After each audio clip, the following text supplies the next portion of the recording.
नमस्कार विद्यार्थी मित्रांनो, मी वैभव आपल्या हॉरिझॉन अकॅडमीमध्ये स्वागत करतो।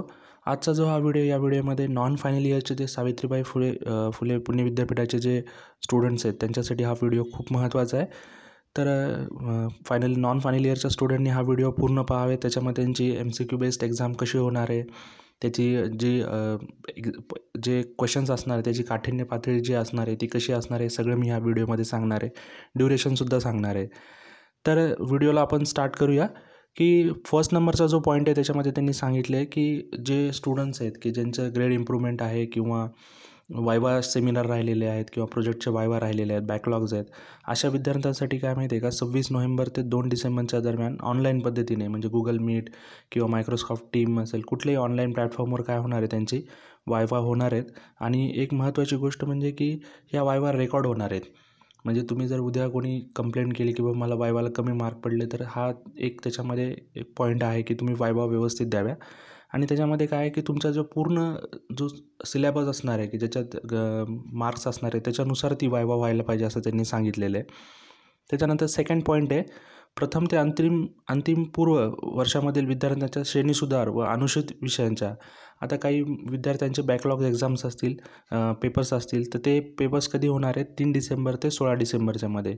म्हणजे आता 26 ते 2 डिसेंबरमध्ये तुमच्या वायवा होतील आणि त्याच्यानंतर लागलीच दुसऱ्या दिवशीपासून 3 डिसेंबर ते 16 डिसेंबरपर्यंत तुमच्या बॅकलॉगच्या एक्झाम्स होणार। आणि बॅकलॉगच्या एक्झाम झाल्यानंतर त्यांनी सांगितले की 25 डिसेंबरपर्यंत तुम्हाला कॉलेजनी काय करायचं आहे, तुमचा जो रिझल्ट आहे तो काय करायचा, युनिव्हर्सिटीच्या डिपार्टमेंटला सबमिट करायचा आहे। आता तुमची ही जी एक्झाम होणार आहे ऑनलाईन आणि ऑफलाईन दोन्ही पण आहे। समजा तुमचं कॉलेज एखाद्या ठिकाणी आहे तर तुम्ही तिथे राहत असाल आणि तुम्हाला इंटरनेट कनेक्टिव्हिटी वगैरे काही नाही आहे, तर तुम्ही कॉलेजमध्ये जाऊन ऑफलाईन पेपर पण देऊ शकता। त्यासाठी OMR शीट वगैरे कॉलेजने तुम्हाला प्रोव्हाइड करायचे आणि त्याच्यासाठी तुम्हाला कोविड-19चे सगळे नियमांचं पालनसुद्धा करायचं आहे। आता ह्या एक्झाममध्ये बेसिकली काय आहे की 50 क्वेश्चन्स आहेत त्याच्यामध्ये। 50 क्वेश्चन त्यासाठी तुम्हाला 1 तास दिलेला आहे, 60 मिनटे। आणि त्याच्यामध्ये जे क्वेश्चन्स आहेत ते 40% इझी असणार आहेत, 40% मीडियम आणि 20% थोडी त्याची लेवल हार्ड असे क्वेश्चन त्यांनी सांगितले त्याच्यामध्ये। आता हे जे वेळापत्रक आहे तुमच्या कॉलेजनी काय करायचं, प्रत्येक कॉलेजने आपल्या वेबसाईटवर त्यांना काय करायचं ते पब्लिश करायचं आहे आणि युनिव्हर्सिटीलासुद्धा सबमिट करायचं आहे। आता ते OMR शिफ्टचं जे मी ऑलरेडी सांगितलं तुम्हाला। 5वा पॉईंट आहे की याच्यासाठी तुम्हाला की नेमकं याचा हा कसा असणार आहे, याचा डॅशबोर्ड कसा असणार आहे किंवा युजर इंटरफेस कसा असणार आहे, हा माहीत करून घेण्यासाठी त्यांनी काय केलं, एक मॉक टेस्ट किंवा प्रॅक्टिस टेस्ट नावाची टेस्ट तुमची कॉलेजवाले घेणार आहेत। तर हे सगळ्यांनी टेस्ट द्या, म्हणजे तुम्हाला अँड जेव्हा तुमची एक्झाम असेल तेव्हा तुमचा गोंधळ उडणार नाही।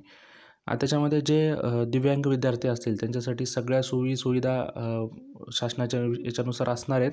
त्यांना जर कोणी लेखनिक वगैरे पाहिजे असेल असिस्टंट, तर ते सुद्धा कॉलेजवाल्यांकडून आधी परमिशन घेऊन ते घेऊ शकतात। त्याच्यानंतर 7वा पॉईंट आहे, ऑनलाईन व ऑफलाईन या दोन्ही पद्धतीनं होणाऱ्या बहुपर्यायी प्रश्न परीक्षांसाठी छायांकित प्रत। आता याच्यामध्ये तुम्ही म्हणताल की बाबा आमचं हे ऑनलाईन झालं आहे, आता मला रिचेकिंग करायचं आहे, तसं होणार नाही आहे। आणि 8वा पॉईंट असा आहे की सर तुमच्या प्रत्येक कॉलेजमध्ये एक हेल्प डेस्क असणार आहे, त्या हेल्प डेस्कमध्ये तुम्ही फोन करून विचारू शकता तुमच्या जर काही अडचणी असतील। तसंच तुमचा विभागणी आहे, समजा मेकॅनिकल इलेक्ट्रिकल वगैरे असेल तर त्याच्यानुसारसुद्धा एक कोऑर्डिनेटर कॉलेजवाले नेमणार आहेत, तुम्ही त्यांच्याशी तुमचं शंका निरसन करू शकता। तर जर तुम्हाला हा व्हिडिओ आवडला असेल तर नक्की चॅनलला सबस्क्राईब करायला विसरू नका, कारण की मी पुणे विद्यापीठाच्या जेवढे अपडेट्स आहेत ते नक्की घेऊन येणार आहे। थँक्यू।